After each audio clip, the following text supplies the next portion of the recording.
este sau pozițiile astea care se abordează, știi, adică liber profesioniști sau...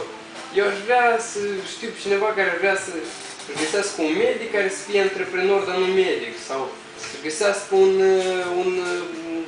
un psihoterapeut care să fie de fapt antreprenor, dar nu psihoterapeut, care să poată să rezolve într-adevăr problemele care sunt acum pe moment și să nu se gândească la veniturile sau la cum să-și înmulțească el miile sau chestiile astea, știi? Și pentru mine, eu personal găsesc asta ca și fiind o problemă, pentru că nu se face delimitarea concretă, adică la noi, în societate, lucrul ăsta se observă.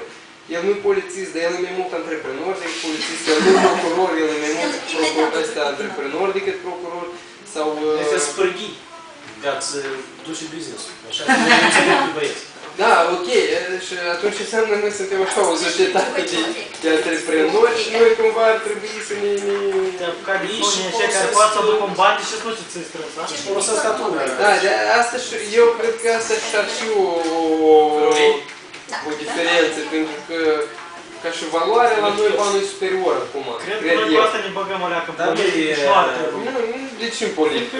O să criticăm că din cauza venitului și el îi mulțumește de atâta întreprinde altceva. Niciodată nu trebuie să dai vina pe altcineva pentru că totul și rău. Da, asta e legea fiecăruia. Asta e legea fiecăruia.